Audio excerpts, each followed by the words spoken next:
Hello friends, welcome to Impulse. तो जैसे कि आप सब जानते हैं कि कल मैंने एक इंट्रोडक्टरी वीडियो जो था अपलोड किया था एंड आई होप आप सब वो देख चुके हैं, और जो नहीं देखी है वो प्लीज़ जाके देखिए, क्योंकि उसमें आपको ये पता चलता है कि why you should follow impulse. Impulse को फॉलो करने से क्या एडवांटेजेस हैं आपको मिलेंगे, और इम्पल्स का क्या प्राइम गोल है। ठीक है, तो अब with me Sudhamini, where you will learn each and every topic in detail, step by step. अब before going detail into my today's lecture, हमें पता है कि बहुत सारी बीमारियां जो हैं हमारे आगे पीछे जैसे पड़ गई हैं हमें बीमार करने के लिए, हमें इन्फेक्ट करने के लिए। क्या वो कोविड हो, क्या वो ब्लैक फंगस हो, क्या वो वाइट फंगस हो, क्या वो येलो फंगस हो।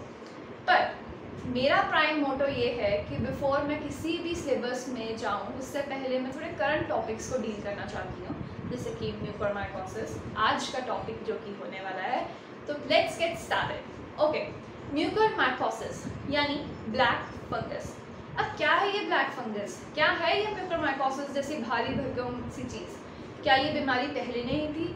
क्या ये बीमारी नहीं आई है? ऐसा कुछ नहीं है, ये बीमारी पहले से ही थी। ये बीमारी अब इसलिए देखी जा रही है उन लोगों में क्योंकि जिन लोगों की इम्यूनिटी वीक है उन लोगों को ये बीमारी आके हिट कर रही है। अब कोविड भी उनको इन्फेक्ट कर रहा है ना जिनकी इम्यूनिटी वीक है, यानी उन्हीं में सिम्टम्स दिख रहे हैं। तो वैसे ही ब्लैक फंगस एक ऑपॉर्चुनिस्टिक इन्फेक्शन है।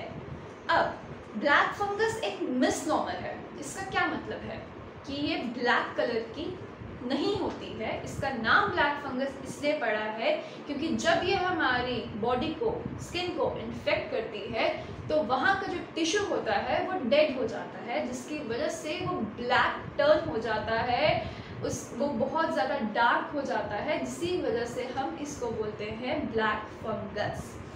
और अब हम ये जानेंगे कि कौन कौन लोगों को थोड़ा ध्यान रखना पड़ेगा इससे। वैसे तो सबको रखना चाहिए और रख रहे हैं। अब हमें ये पता करना है कि किन किन लोगों को ये ज़्यादा जाके हिट कर रही है।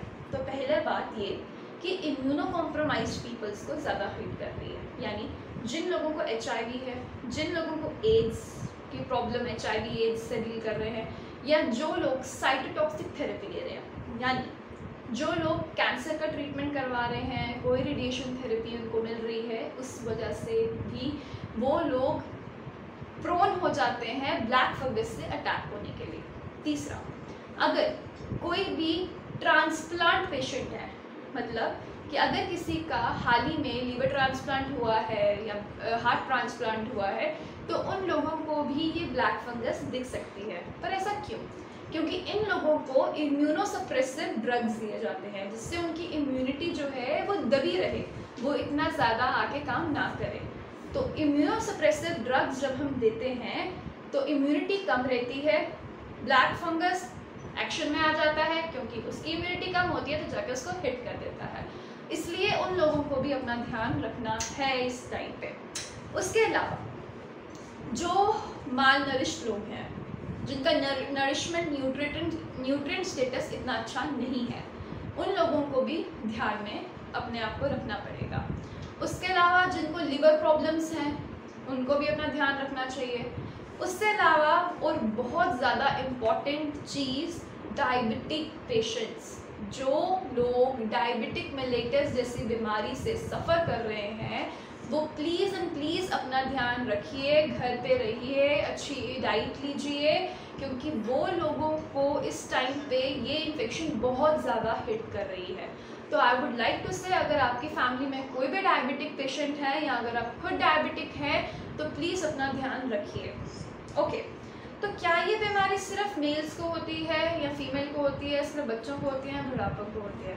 तो आई वुड टेल यू कि ये बीमारी ऐसा कुछ नहीं है, ये किसी को भी हिट हो सकती है, किसी भी एज में, किसी भी जेंडर को और किसी भी रेस को। ठीक है, तो हमें ये सब चीज़ें पता होनी चाहिए क्योंकि बहुत सारे मिथ्स जो है वो अभी हो रहे हैं, फैल रहे हैं। अब ये बीमारी आती कहाँ से है? क्या ये कंटेजियस है? क्या ये कम्युनिकेबल है या नॉन कम्युनिकेबल है? तो अब ये बताने से पहले आई वुड से कि फंगाई के जो स्पोर्स है ना, वो हर जगह एनवायरनमेंट में प्रेजेंट है, सॉइल में प्रेजेंट है। मैं अभी आपको डिलीवर कर रही हूँ लेक्चर, ऐसा हो सकता है कि मेरे आगे पीछे फंगाई के स्पोर्स हो, पर ये मुझे हिट करेगी नहीं करेगी अभी तो मुझे नहीं पता। आज मेरी इम्यूनिटी स्ट्रॉन्ग होनी चाहिए, मैं उस इन्फेक्शन को फाइट बैक कर सकूँ, तो मैं उस बीमारी से बच सकती हूँ। अगर मेरी इम्यूनिटी बहुत वीक है तो वो मुझे आके क्या कर जाएगी, इन्फेक्ट कर जाएगी।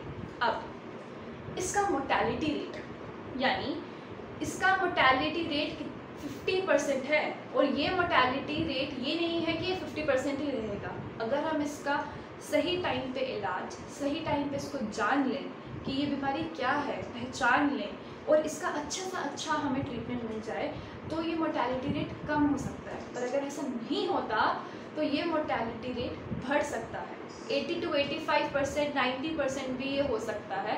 सो इसीलिए बोला जा रहा है अपना ध्यान रखिए, डॉक्टर से सलाह लीजिए कोई भी दवाई खाने से पहले। अब डायबिटिक लोगों में या इम्यूनो कॉम्प्रोमाइज लोगों में क्यों इतनी बीमारी देखी जा रही है? क्योंकि उन लोगों में फैगोसिटिक एक्टिविटी नहीं होती, यानी फैगोसाइट एक सेल होता है हमारी बॉडी में जो कोई भी बाहर का एक ऐसा ऑर्गेनिज्म जो हमारी बॉडी के लिए अच्छा नहीं है, हमें हार्म पहुंचाएगा, उसको एनगल्फ करके उसको मार देता है। पर डायबिटिक पेशेंट और इम्यूनो कॉम्प्रोमाइज पेशेंट्स में ये एक्टिविटी नहीं दिखती, जिस वजह से फंगाई जो है वो स्प्रेड कर सकता है। और आई वुड लाइक टू से कि ये बीमारी अवेयर कर रही हूँ कि ये बीमारी कम्युनिकेबल डिसीज नहीं है, it is not spreading like Covid. अब ये इसको कैसे पहचाने कि भाई हमें ये हुआ है? तो ये जो फंगाई है ना, ये फंगाई आपके नोज से आता है, नोज से जाके ये आपकी आईज को इफेक्ट कर सकता है। अब जब नोज से जाएगा तो ये साइनसेस को इन्फेक्ट कर सकता है, उसके अलावा ये ऊपर जाएगा आईज को इन्फेक्ट कर सकता है, और अगर नहीं कंट्रोल किया गया तो ये सेरिब्रम यानी ब्रेन का जो स्ट्रक्चर है उसको भी अफेक्ट कर सकता है। अब हम कैसे पहचाने? पेशेंट यूजुअली रिपोर्ट करता है कि उसको यूनिलेटरल हेडेक हो रही है। यूनिलेटरल हेडेक मानो कि एक साइड पे ही हेडेक जो है वो हो जा रही है। उसके अलावा पेशेंट ये बोलता है, क्योंकि मैंने आपको बताया ये नोज से जा रहा है, तो स्टफी नोज आपको फील होगा। साइनोसाइटिस की प्रॉब्लम जो है वो होएगी, क्योंकि यहाँ पर साइनसेस प्रेजेंट जो हैं। उसके अलावा अगर कंट्रोल नहीं हुआ तो ये ऊपर चले जाएगा, जिसकी वजह से क्या हो सकता है, आई विजन में प्रॉब्लम हो सकती है। प्रोपोटोसिस जो है वो हो सकता है। प्रोपोटोसिस क्या होता है? प्रोपोटोसिस होता है जब drooping of the upper eyelid हो जाती है। अब इसके अलावा ये वन साइड यूनिलैटरल नमनेस भी कर सकता है। मैंने ऐसा क्यों किया? क्योंकि यूनिलैटरल का मतलब होता है कि एक हिस्सा, only one side is affected. Okay, तो यूनिलैटरल नमनेस हो सकती है, यूनिलैटरल पेन हो सकती है, यूनिलैटरल हेडेक जो है पेशेंट रिपोर्ट कर सकता है। कुछ लोग फीवर भी रिपोर्ट कर रहे हैं। उसके अलावा फेस की स्वेलिंग, एक साइड पे फेस की स्वेलिंग दिखेगी। उसके अलावा पेशेंट को टूथ पेन हो सकती है। उसके अलावा पेशेंट को और क्या हो सकता है, उसकी आई मूवमेंट जो होगी वो रिस्ट्रिक्टेड हो सकती है। उसको न्यूरोलॉजिकल सिम्टम्स आ सकते हैं, वो ड्राउजीनेस फील कर सकता है, वो कन्फ्यूजन फील कर सकता है। सो अगर आप में से कोई भी ऐसा सिम्टम कोई भी लोग फेस कर रहे हैं तो प्लीज़ जल्द से जल्द अपने डॉक्टर को दिखाएं। उसके अलावा जो लोग स्टेरॉइड्स दे रहे हैं, मिसयूज़ ऑफ स्टेरॉइड्स कर रहे हैं, उनको भी ये बीमारी ना बहुत इन्फेक्ट कर रही है। मिसयूज़ ऑफ स्टेरॉइड्स का मतलब क्या होता है कि जो लोग स्टेरॉइड्स बिना किसी डॉक्टर की प्रिस्क्रिप्शन के ले रहे हैं, ठीक है, तो उन लोगों में दिख रहा है। अब एक केस स्टडी थी जिसमें कोविड पेशेंट्स में ये देखा जा रहा है। क्यों? क्योंकि कोविड, सपोजिंगली कोविड हो गया मेरे को 2 महीने पहले, मैंने उसको ट्रीट करने के लिए स्टेरॉइड्स लिए, ठीक है। अब ये देखा जा रहा है कि जिन कोविड पेशेंट्स ने स्टेरॉइड्स लिए अपने ट्रीटमेंट के दौरान, और वो भी बिना डॉक्टर को बताए, बिना प्रॉपर्ली प्रिस्क्राइब्ड, उसका प्रॉपर डोजेज फॉलो नहीं किया, उन लोगों को ये जो है बहुत ज़्यादा देखने को मिल रहा है, ठीक है। अब इसको ये 5 टाइप का होता है, यानी ये राइनोसेरिब्रल होता है। Rhino means nose and cerebral, nose to cerebral तक ये जा सकता है। दूसरा ये पल्मनरी हो सकता है, यानी ये आपके लंग्स को इन्फेक्ट कर सकता है। तीसरा ये डिसेमिनेटेड हो सकता है। डिसेमिनेटेड यानी कि अगर आपके हार्ट को हुआ है ये फंगल इन्फेक्शन या लंग को हुआ है तो करते करते करते पूरी बॉडी को ये फैल जाएगा। उसके अलावा ये जीआई ट्रैक्ट को भी इन्फेक्ट कर सकता है। उसके अलावा ये क्यूटेनियस स्किन को भी इन्फेक्ट जो है कर सकता है। अब इसको कैसे पहचाने, इसको डायग्नोस हम कैसे करें? डायग्नोस करने के लिए we have CT scans, we have x-rays. CT scan तब मोस्टली करवाया जाता है जब पल्मनरी फंगल ब्लैक फंगस हो गया हो, तब ये बेसिकली करवाया जा रहा है। उसके बाद जो एक टेस्ट कंट्रास्ट इन्हांस्ड एमआरआई, ये बहुत ज़्यादा करवाई जा रही है इस टाइम पे। उसके अलावा नेज़ल एंडोस्कोपी करवाई जा रही है। नेज़ल एंडोस्कोपी क्या है? अब नेज़ल एंडोस्कोपी एंडोस्कोपी की ट्यूब होती है जिसके आगे टाइनी कैमरा जो है फिट किया होता है। वो ट्यूब आपके नोज़ में डाली जाती है।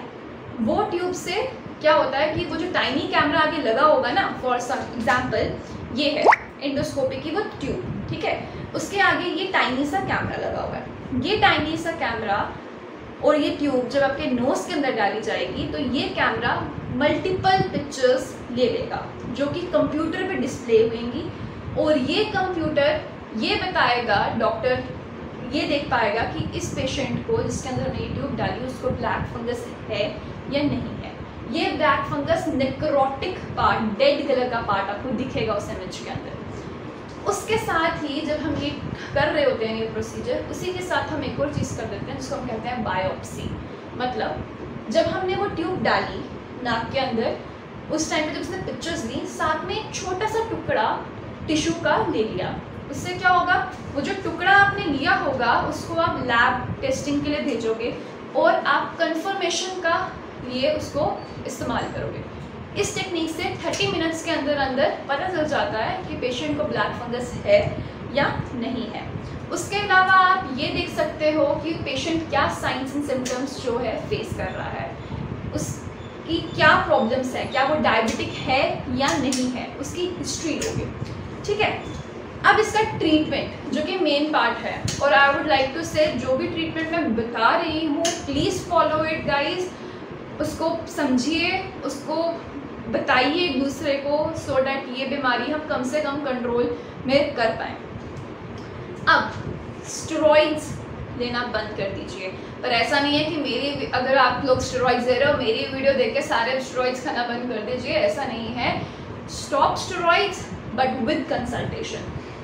उसके अलावा इम्यूनोसप्रेसिव ड्रग्स अगर ले रहे हैं तो प्लीज़ एक बार अपने डॉक्टर्स को कंसल्ट करिए दोबारा। तीसरा, शुगर को कंट्रोल में रखिए। शुगर को कंट्रोल में रखना बहुत ज़्यादा इम्पॉर्टेंट है। I would say please regularly check your blood sugar, क्योंकि अगर थोड़ा सा भी ज़्यादा हाई दिख रहा है ब्लड शुगर तो you are very much suspectable to get this infection. तो प्लीज़ अपना शुगर कंट्रोल में रखिए। उसके बाद एक मेन ड्रग जो इसमें हम यूज़ करते हैं वो होता है liposomal amphotericin B injection. I would repeat again, liposomal amphotericin B injection जो है हम दे रहे हैं, ये आप लोकली भी दे सकते हैं या सिस्टेमिकली भी दे सकते हैं, ठीक है। अब फॉर एग्जांपल, ठीक है, मान लिया कि मेरा ये वाला हिस्सा ब्लैक फंगस ने ले लिया, ठीक है, जब जकड़ में आ गया, मेरा एक ख़राब हो गया। मैं सर्जन के पास गई, मैं डॉक्टर के पास गई, उसने मुझे बोला कि ये भाई काटना पड़ेगा आपका, सो डैट ये आगे स्प्रेड ना हो।